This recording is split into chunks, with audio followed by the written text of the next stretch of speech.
Paz do Senhor, meu amado, bem-vindo de volta à nossa escola bíblica. Nós estamos estudando o Evangelho de Mateus.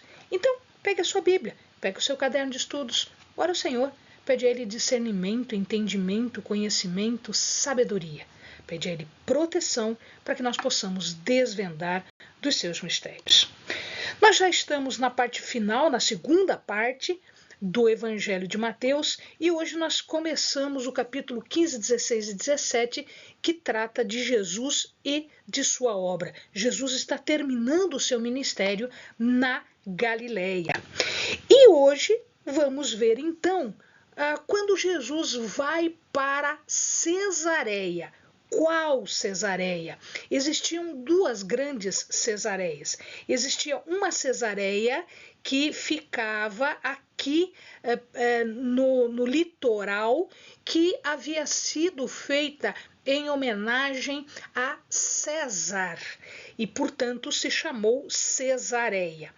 Mas existia uma outra Cesareia, que é essa aqui, onde Jesus vai, que é chamada de Cesareia de Filipe. Esta cidade ficava na província da Judéia, ficava na Judéia, ou seja, fazia parte da Judéia. E ela era de responsabilidade de um procurador denominado Pôncio Pilatos. Pôncio Pilatos vai aparecer lá na paixão e na crucifixão de Jesus Cristo. E aí, quando ele vai para Cesareia de Filipe, ele faz uma pergunta: quem as pessoas acham que eu sou? E o que vocês acham quem eu sou? Então, quem era Jesus para as pessoas e quem era Jesus para os discípulos? Então, os discípulos disseram: olha, as pessoas identificam Jesus com alguém do passado. Como assim?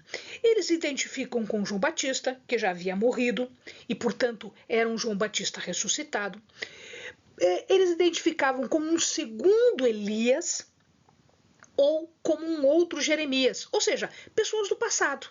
Eles não reconheciam Jesus como uma personalidade singular, específica, diferente das outras. E eles continuam aí com ideias diferentes sobre Jesus. Não, Jesus é alguém que voltou. Jesus é alguém que já aconteceu e que está acontecendo de novo. João era uma pessoa importante? Sim, mas Jesus não poderia ser João. Por quê? Porque João tinha um ministério: preparar os homens para receber Jesus, para receber o reino de Deus na pessoa de Jesus. Mas João não podia capacitá-los a receber o reino de Deus. Portanto, João não era. Jesus era diferente de João. Elias também não era. Porque, apesar de que Elias era um homem de oração, ele realizava obras de cura, grandes obras de cura, e ele denunciava uma falsa religião. As suas vitórias não se comparam com a vitória final, com a vitória definitiva de Jesus. A gente vai ver que Jesus faz milagres como Elias também havia feito, como ressuscitar, curar, enfim, essas coisas todas. Mas Jesus estava prestes a conquistar uma vitória final, através de um sacrifício de si mesmo. O seu próprio sangue é que seria derramado para que o reino de Deus viesse. E o segundo Jeremias? Não seria um Jeremias também. O Jeremias foi um profeta grande, foi de bastante paciência, longânimo, a gente fala, resistente ao sofrimento, e um sofrimento que ele não merecia. Mas ele foi profeta, nada mais do que profeta. Apesar de que foi ele quem anunciou, prenunciou, previu, profetizou uma nova aliança que era esta aliança que Jesus veio especificamente realizar. Portanto, Jesus não era João Batista, não era Elias e não era Jeremias. Mas e os discípulos? O que os discípulos diziam? E vocês?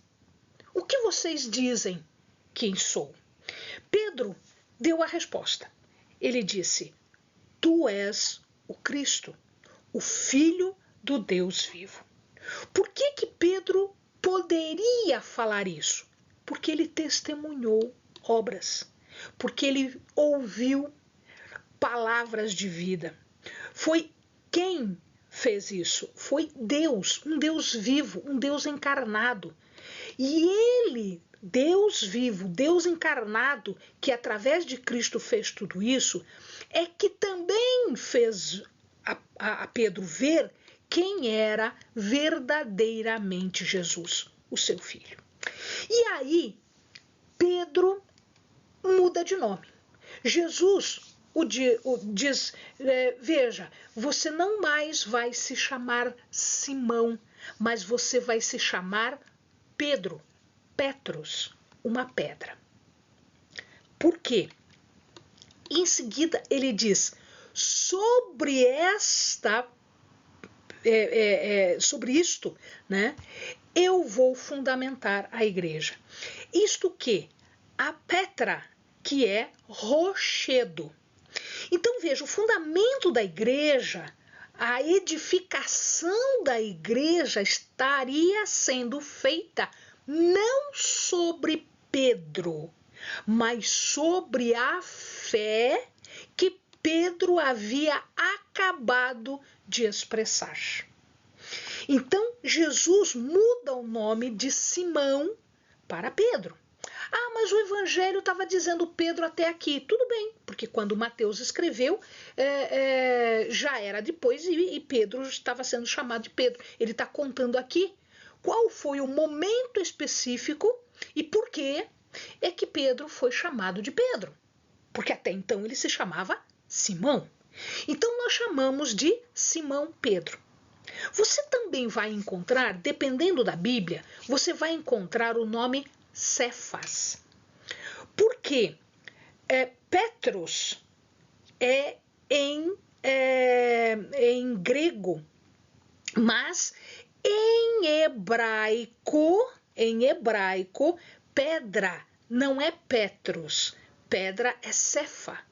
Portanto, às vezes você vai vai encontrar dito Cefas. Quem é Cefas? Cefas é Pedro. Cefas é Simão. Pedro em grego, porque o evangelho foi escrito em grego. Mas a palavra em hebraico, porque Jesus falava aramaico, que é uma linguagem próxima de hebraico, a palavra é Cefas, que também significa pedra, rocha. Bom, e aí, sobre a rocha, sobre a confissão, né, sobre a fé de Pedro, é que Jesus iria construir, iria edificar a igreja. E aí a igreja católica, ela diz que a rocha que o Senhor está falando aqui é o próprio Pedro. Portanto, Pedro era o líder da igreja. Ele era a pedra da igreja. Não foi bem isso que Jesus falou. Os protestantes vão interpretar a palavra de uma forma diferente. A rocha é a confissão, é a fé de Pedro. Tu és o Cristo, o Filho de Deus. Essa é a confissão. E sobre esta confissão, sobre esta rocha, é que ele edificaria a igreja. Algumas outras pessoas falam que rocha, apesar de ser Pedro, é dado enquanto apóstolo por causa da fé. Mas isso não significa que ele seria papa, porque os católicos entendem que Pedro é o primeiro papa, é a pessoa mais importante da igreja para eles. Então aqui temos uma situação um pouquinho diferente em relação à interpretação. A nossa interpretação é a interpretação de que sobre esta rocha, ou seja, que rocha é essa? A confissão, a fé de Pedro. Até porque existem outras passagens que não implicam em que Pedro seja assim tão considerado conforme eles imaginam. E as portas da morte não poderiam jamais derrotar esta fé. Porta, porque é a poder. Toda vez que a gente está falando de porta aqui, estamos falando de poder. Portas da morte, na verdade, não está escrito isso. Nós é que traduzimos portas da morte. Aqui existe uma outra palavrinha, as portas do Hades ou do Sheol. Hades ou Sheol quer dizer o inferno. Ou, se você prefere, uma outra tradução é o reino da morte, que significa inferno para eles. Então, naquela época, o Hades ou o Sheol significava então o inferno, o reino da morte. Nós, quando traduzimos Hades ou Sheol, nós traduzimos morte. Então, o poder da morte não pode derrotar. Não pode derrotar o quê? Não pode derrotar a fé. Então, meu amado, esta passagem não quer dizer que Pedro era o maioral. Não, Pedro não era o maior. Não havia um maior, como até hoje não há um maior. O que existe é Cristo. Cristo é o maior. Cristo é sempre o maior dentro da igreja. Veja, ele fala assim, ele recebeu as chaves, portanto ele é o Papa. Bom, espera um pouquinho. Nesta passagem, né, ele vai dar as chaves e em outras passagens ele também dá as chaves para outros apóstolos. Né? Então todos os apóstolos recebem as chaves, até hoje. O que é essa chave? Essa chave é a autoridade dentro da igreja. Então, por exemplo, em Mateus 18:18 está escrito que, em verdade vos digo que tudo que ligares na terra, para quem ele está falando? Para todos os apóstolos. Portanto, ele está dando a chave, a autoridade. A autoridade é a chave. Tudo que ligares na terra será ligado no céu, e tudo que desligares na terra será desligado no céu. A gente vai explicar esse versículo mais para frente. E aí também tem João 20, 21, 23. Disse-lhes, pois, Jesus, paz seja convosco, assim como o Pai me enviou, também eu vos envio a vós. Olha lá, do mesmo jeito, com a mesma autoridade. E havendo dito isso, assoprou sobre eles e disse-lhes, recebei o Espírito Santo. Aqueles a quem perdoardes os pecados, lhes serão perdoados. E aqueles a quem os retiverdes, lhes serão retidos. Então, outras pessoas também receberam essas chaves. Lucas 10, 1 e 10, 9 também fala sobre isso, quando Jesus envia os 70 para curar e fazer os mesmos sinais dos apóstolos. Então, não foi só Pedro que recebeu autoridade. Todos os apóstolos receberam autoridade, todos os discípulos receberam autoridade. E todos nós que hoje temos o Espírito Santo, temos essa autoridade em nome de Jesus para fazermos o que é necessário fazer para que o reino do Senhor cresça. Então, tem esse poder de ligar e desligar.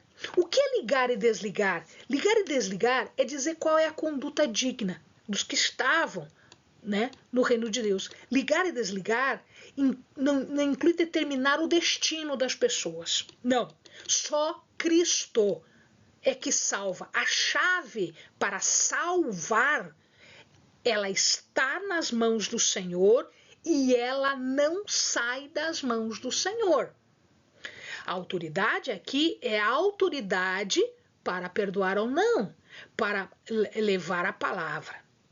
Na igreja primitiva, uma outra situação para dizer que Pedro não foi o primeiro é que na igreja primitiva, Lucas conta em Atos 15:1, quando eles se reuniram em Jerusalém para decidir algumas coisas que estavam sendo discutidas, como, por exemplo, a necessidade de circuncisão para os gentios que estavam se convertendo ao cristianismo. Os judeus que haviam se convertido diziam que sim, que era preciso.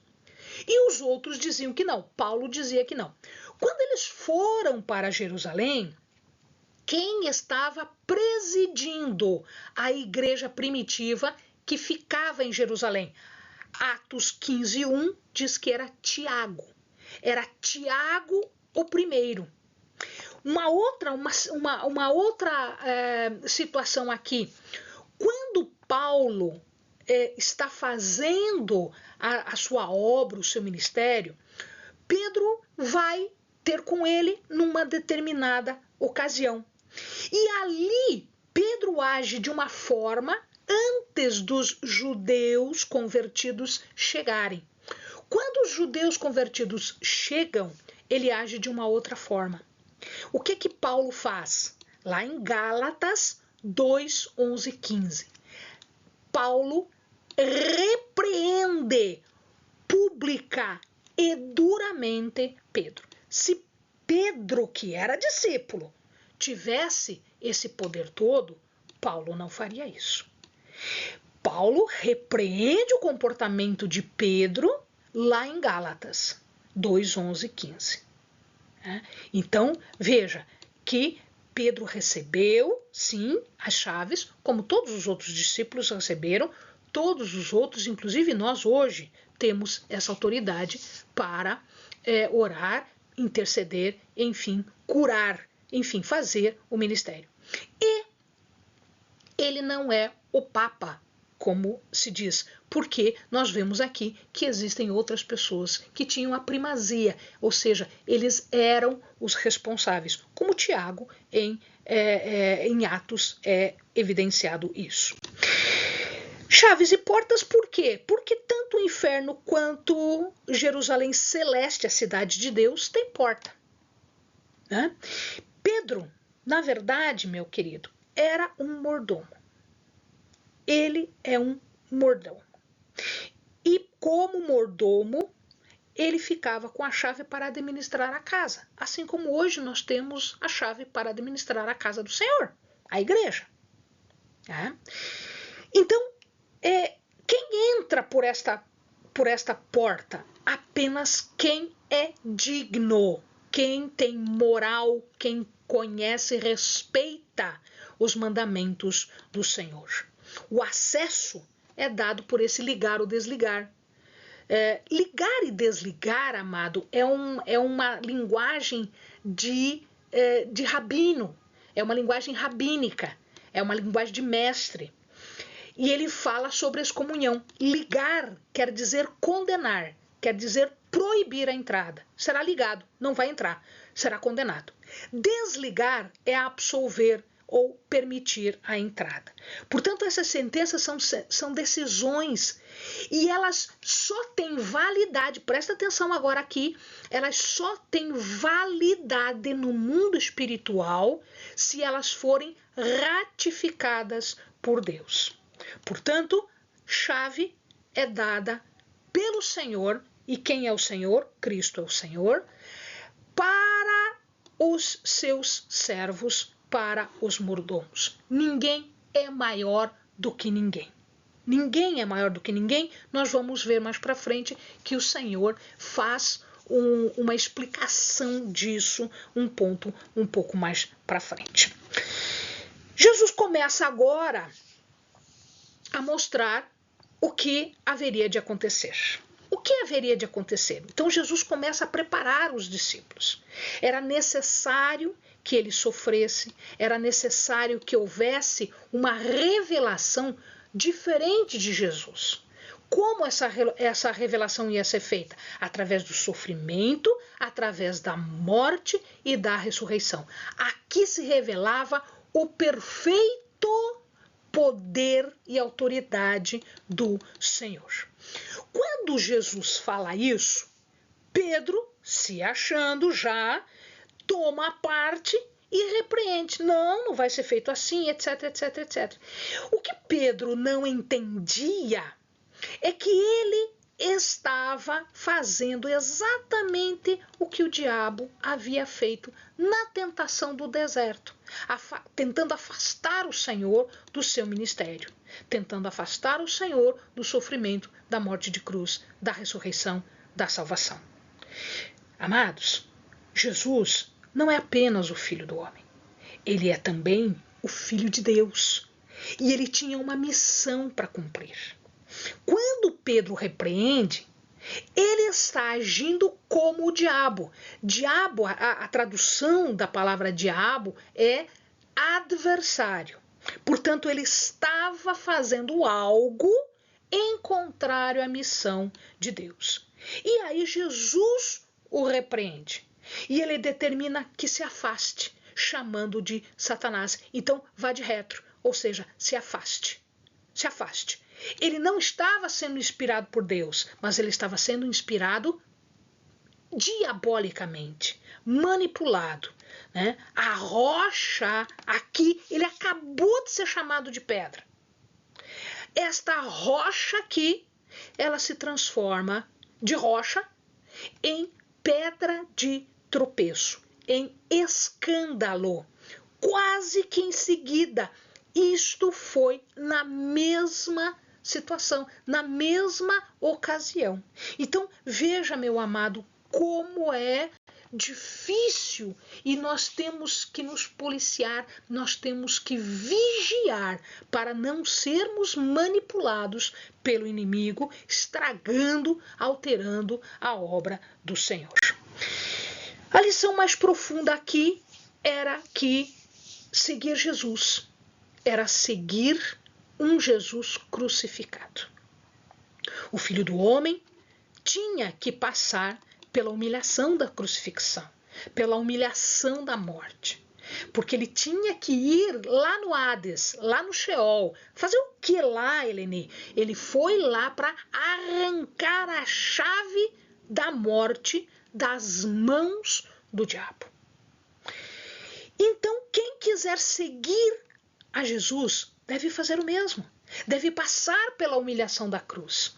Deve passar por esta morte do homem para um ressuscitar um homem espiritual, uma nova pessoa, uma nova vida.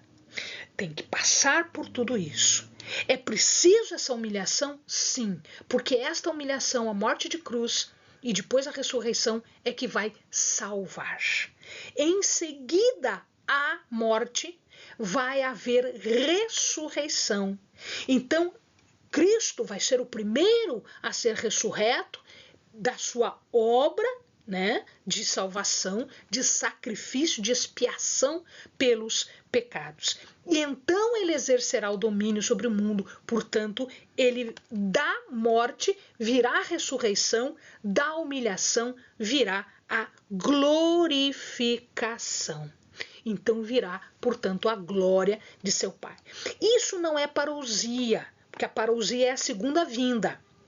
Então, ele virá na glória de seu Pai, no sentido de que ele está falando da ressurreição, um novo começo. O reino de Deus estava iniciando em poder. Tá? Logo em seguida, Mateus vai falar da transfiguração. Mas isto é o assunto para o próximo vídeo. Amém, amados? Bons estudos.